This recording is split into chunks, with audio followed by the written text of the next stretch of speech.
I will never forget that day. Not because it was happy, not because it changed my life for the better, but because on that day, everything I thought was real turned to smoke.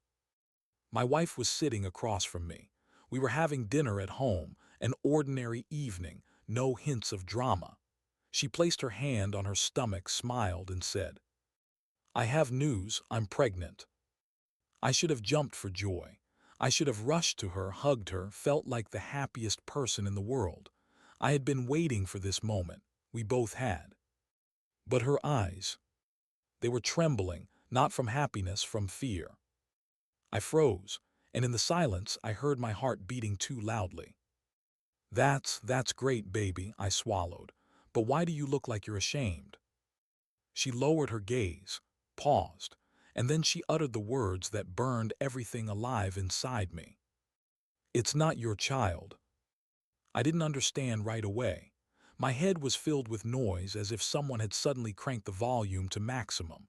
I asked again, laughed as if it were a joke, absurd, cruel. She raised her eyes and whispered, "It's your father's child." And that's when I smiled. Not from happiness, not from anger, just smiled. As if my nervous system decided, if you scream now you'll die, so smile. Maybe you think there was an explosion of rage, that I flipped the table, yelled at her, kicked her out of the house. No, I smiled. And then said, "Okay, tell me everything." And she told me. To understand the full depth of the betrayal, I should start from the beginning. How we met, why I trusted these people, her and him, why I ended up in a situation where a smile became my only defense. My name is Alex. I'm 27 years old. I grew up in a family where my father was always the center of everything.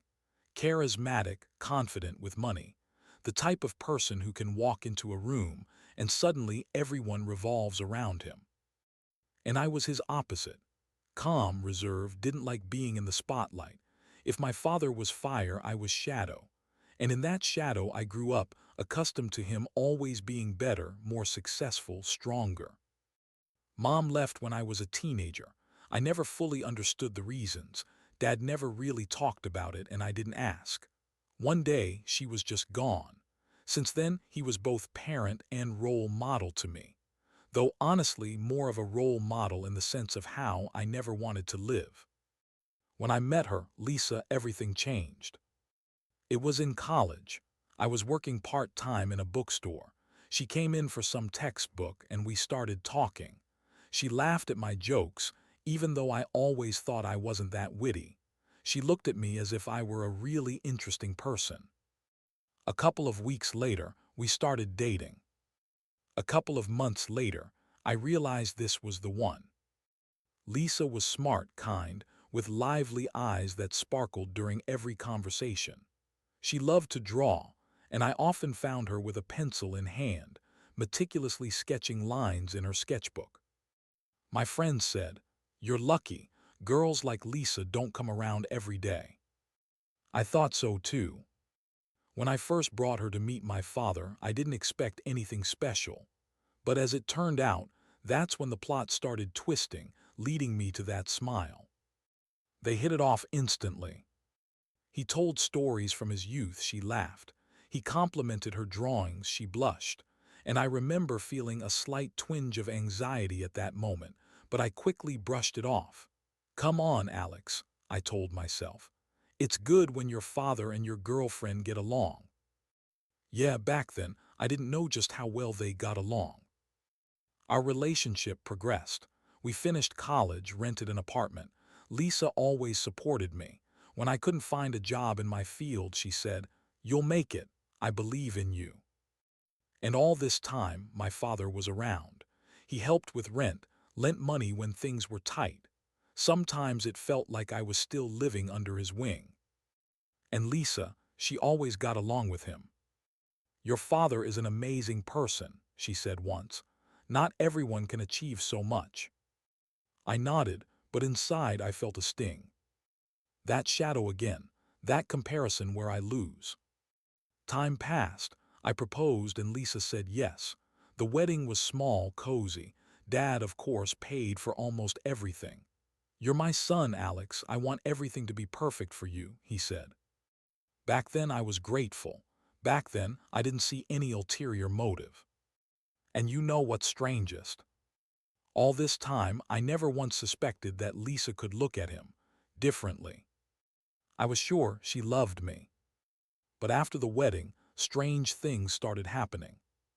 She started staying out later with friends. Sometimes she wouldn't answer calls for hours, and when I asked, she always smiled and said, "Alex, you're worrying too much, trust me." And I trusted.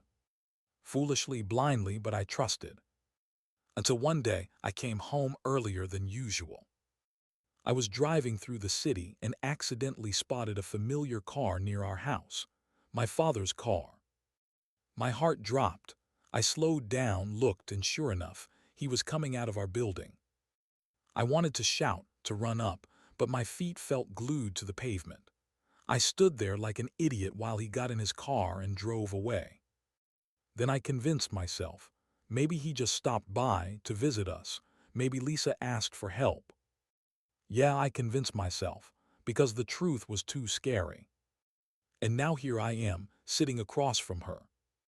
She just confessed she's pregnant with my father's child. And I'm smiling. You know what's scariest? At that moment, I realized, this smile is the only thing keeping me from the abyss. After that evening when Lisa confessed she was pregnant with my father's child, I started noticing little things that had seemed insignificant before. Every small detail, every glance, every odd gesture, now pieced together into a disturbing puzzle. I tried to live as usual, got up, went to work, pretended nothing happened. But inside, everything was burning. Every morning started with the thought, what else don't I know? The first suspicions appeared long before Lisa's revelation. She started staying late at work, more often than usual. Of course, I wasn't blind. Sometimes she really was at meetings, sometimes talking to friends. But something in her behavior was odd. She'd laugh on the phone sometimes, but when I came closer, the laughter stopped. "Alex, it's just work," she said once, noticing I was looking at her. "Yeah, sure, work," I replied, but something inside me tightened. And then these strange coincidences. I noticed how she'd casually mentioned my father. "Your dad told a funny story from his youth," and she'd smile as if hiding something I shouldn't see. Or, "Alex, he's just as much of a wine lover as I am," she'd say when we were picking a bottle for dinner together. Before, I thought it was cute.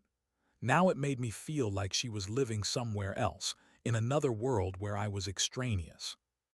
I tried to explain it logically to myself. Maybe I'm too paranoid, I thought. Maybe it's just coincidences. But when I came home an hour early one day, reality hit me in the face. I heard a voice, a male voice. I didn't recognize it right away. I crept to the door, listened.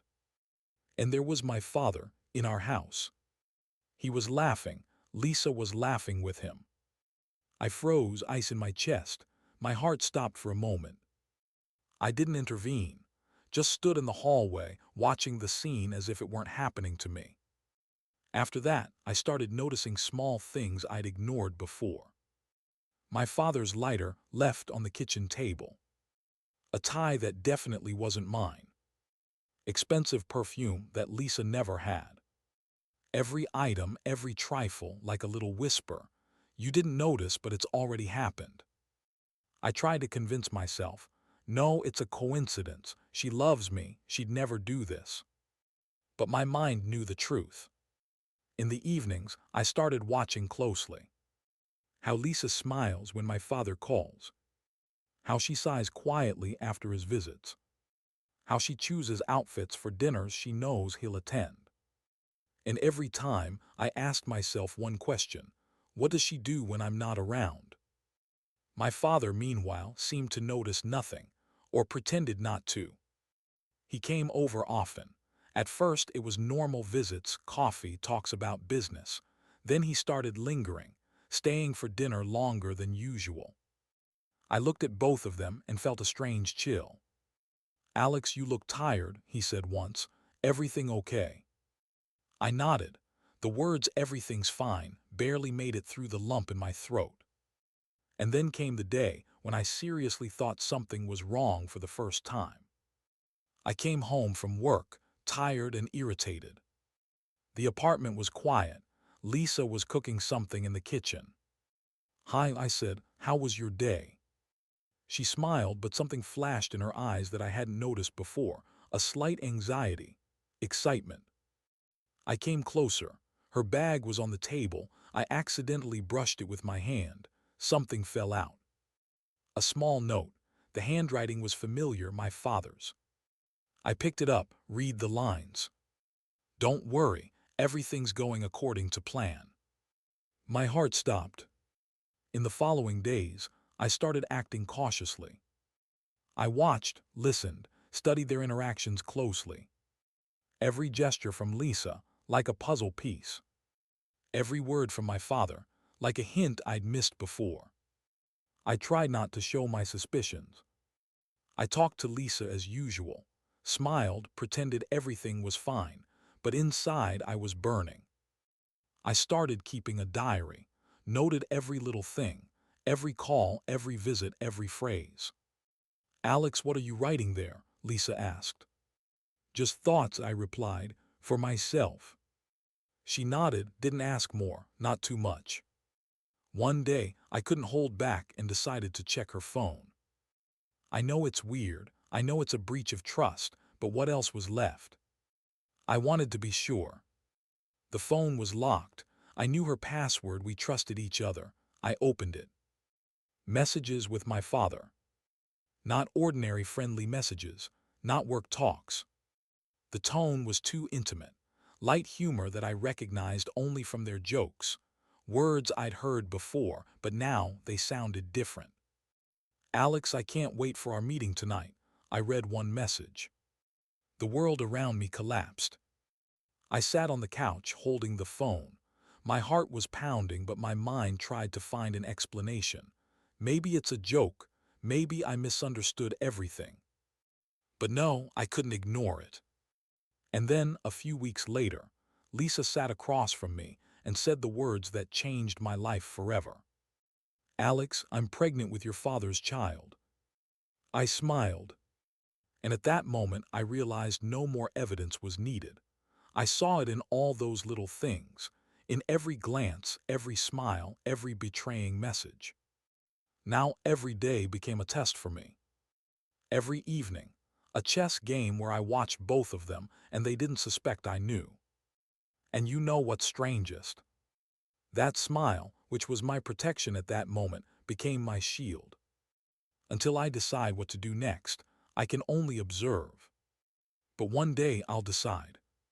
And then everything will change. I woke up that morning with the feeling that the world had flipped upside down. Every cell in my body knew nothing would be the same now. Lisa was sleeping next to me. I looked at her face, trying to find the old smile, the old Lisa I fell in love with. But her breathing was even, calm, and her thoughts. Who knows what she was thinking? I got up, looked at myself in the mirror, a feeling of emptiness, a lump in my chest that wouldn't let me breathe. And I decided, today I'll meet with my father, today I'll learn the truth. I called him. At first I tried to speak calmly, evenly. "Hi Dad, can we talk?" "Of course, son, everything okay?" His voice was light without a hint of suspicion. "Everything's fine, I just want to meet in person." I felt my voice tremble. He agreed. An hour later I was at his house. When I entered, everything was as before. Luxurious furniture, the smell of expensive coffee, paintings on the walls. But now I saw it differently. Everything seemed like a stage hiding the truth. He smiled as usual. "Alex, good to see you. Sit down, let's have coffee." I sat, looked at him. My heart was pounding and my mind was trying to find words to start the conversation. "Dad," I began, "we need to talk about Lisa." He raised an eyebrow, the smile vanished. About Lisa, he said slowly, attentively. What happened? I took a deep breath. Everything I'd bottled up over the last weeks, all the suspicions, all the evidence, all the betrayals, it all merged into one. She's pregnant with your child. Silence. At first, he didn't respond. I saw his gaze change. He was trying to read me, assess my reaction. You're joking, Alex, he finally said. No, I saw the messages. I saw everything I know. He fell silent, then smiled, but it wasn't his usual smile. It was the smile of a man who knows he's been caught but isn't ready to show his cards yet. I didn't think you'd find out so soon, he said finally. Lisa, she told you. I nodded. Yes, she told me. That's when the strangest thing happened. He didn't get angry, didn't make excuses, didn't try to convince me it was a mistake. He looked at me calmly and said, Alex, you have to understand, none of this was accidental. I stood up. Not accidental, are you serious? My voice cracked. You destroyed everything, everything. He nodded. Yes, and yes, I know you're angry, but there are things you don't understand yet. I froze. What else do I need to understand? I asked quietly, trying to hold back from shouting. He took a deep breath. Lisa, she's always been special, strong. She wanted to be with me herself, but I got tangled up too. Tangled up, I echoed. She's my wife, you're my father. I know, he said quietly, and I never wanted this, but sometimes life puts us in situations that can't be changed. I stared at him, my heart constricted. Everything inside me screamed, how can you say that? After that meeting, I went home. Lisa was sitting on the couch, looking out the window. I sat next to her. Why did you do it? I asked. Why hide it? She lowered her eyes. Tears welled up on her lashes. Alex, she said quietly, I didn't want to. It just happened. Just happened, I almost shouted. You destroyed everything. I love you, she cried, but I couldn't control my feelings. I was silent, words lost meaning. And now you're expecting a child from my father. I looked straight at her, trying to understand how this was possible. Yes, she said, I didn't want you to find out like this. The following days were hell. I tried to work, meet friends, distract myself, but thoughts of the two of them haunted me. Every call from them, every message, like a knife in the back. I noticed my father started coming over more often, said he wanted to help Lisa and the child. But really, he was watching, observing me as if checking my reaction. I tried talking to Lisa, asking how she saw our future. But she dodged the answers. Alex, I love you, but the child, she trailed off. You have to understand. And I understood one thing. I no longer know who I love and who I fear. One evening, I decided to act. I gathered all the evidence, messages, notes, their strange meetings, decided it was time to lay it all on the table. Lisa, we need to talk. I put the phone with the read messages in front of her. Is this true? She looked, tears streamed down her cheeks. Yes, Alex, she said, it's true. I took a deep breath. And what now? I asked. I want us to try, she began. Try, I interrupted. Try what? Everything's destroyed. And that's when I first felt I might lose control. That I might do something I'd regret later. But instead of shouting, hitting, accusing, I smiled again. Not because I felt good. Not because I forgave. Just because otherwise I'd give up. That smile became my shield. My protection. My way to survive. After that evening, I couldn't sleep. Every minute dragged like an hour, every thought like a blow. I sat on the couch, holding the phone with the messages that destroyed my life. My eyes burned, but my mind coldly analyzed what to do next. The first decision came suddenly. I have to act. I couldn't just watch them play with my life. Lisa and my father had to understand that the rules of the game had changed now. I started with Lisa. "We need to discuss how to live going forward," I said in the morning, when she tried to leave for work. "Alex," she began, but I interrupted. "Today here." She sighed and sat across from me. I looked her straight in the eyes. There was fear and guilt in her eyes, but now it didn't matter. "Lisa," I began, "you're pregnant with my father's child, right?" She nodded, tears welled up in her eyes. "I didn't know how to tell you," she said quietly. "I tried." "Tried what?" I interrupted. "To hide it, to play happy family while ruining my life." She didn't answer. "I don't know how we'll get through this," I continued.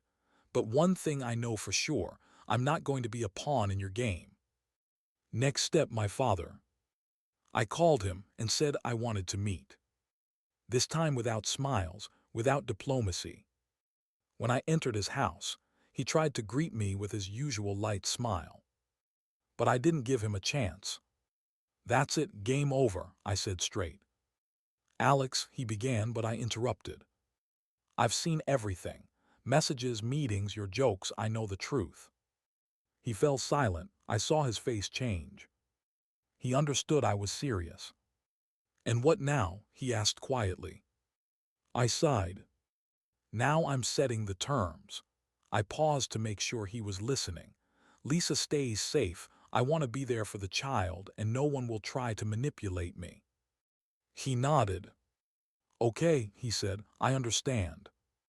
After those conversations, a new game began.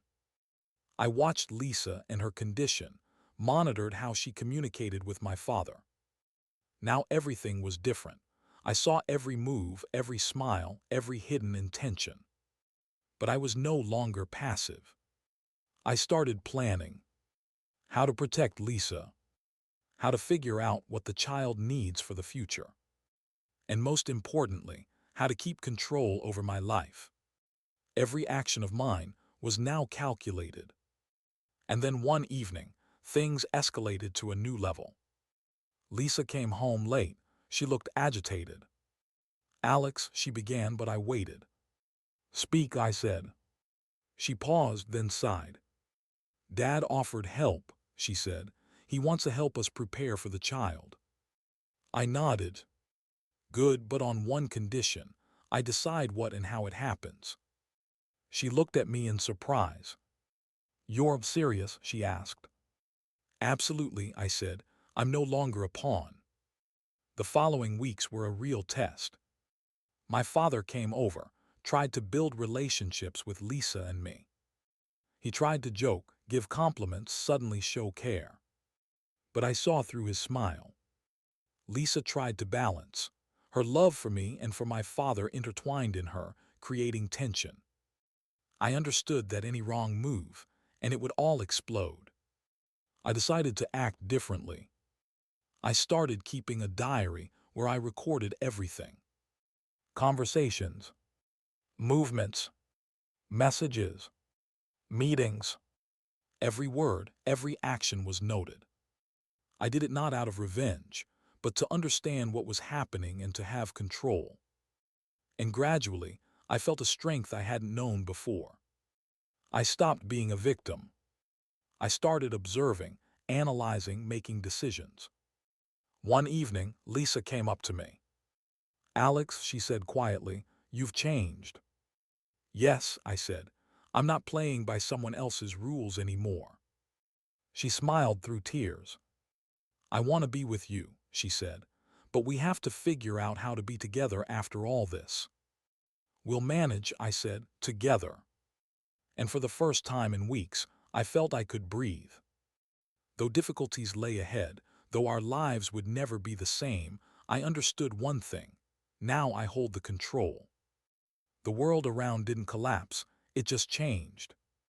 And in those changes I began to see a new opportunity. With the first rays of sun, I woke up with a heavy feeling. The past weighed on my shoulders, but now I was ready.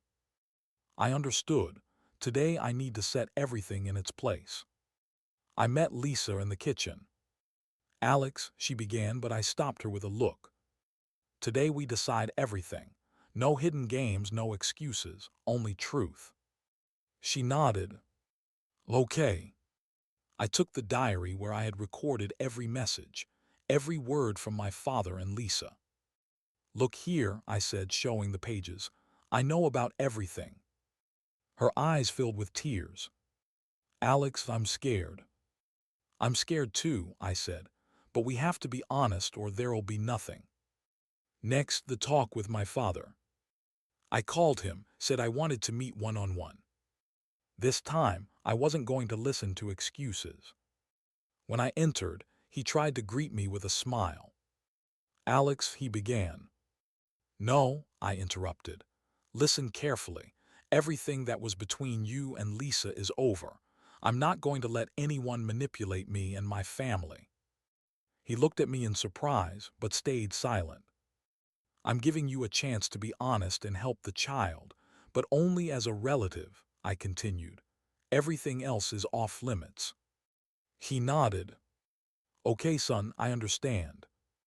After that meeting, I felt a strange relief.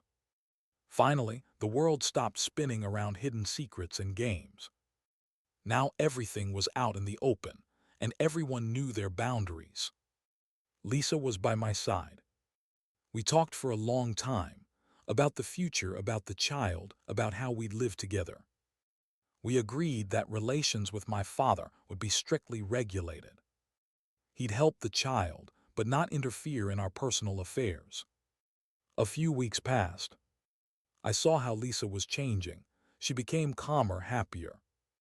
She no longer hid emotions, no longer played secret games.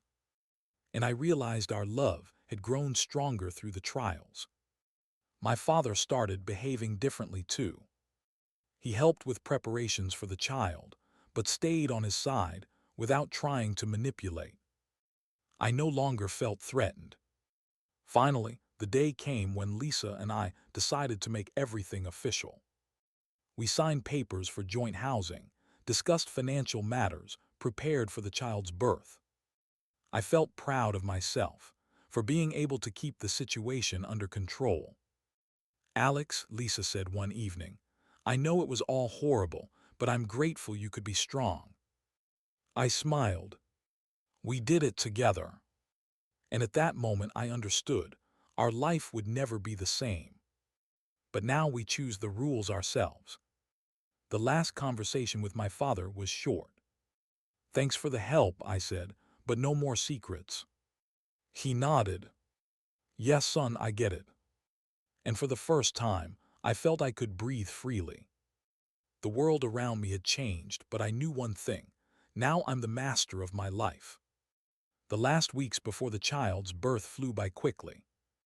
We chose a name together, prepared the nursery, discussed future holidays. Every action of Lisa's and mine, a step toward a new life. And then the day came. We held the tiny life in our arms. Tears of happiness, mixed with memories of the past, made that moment unforgettable. We made it, I said quietly. Lisa smiled, holding the child close. Yes, Alex, we made it. And at that moment I understood, the past stays in the past. Now I choose who I am and how to live on. The world isn't destroyed, it just changed. And in those changes I found strength, love, and control.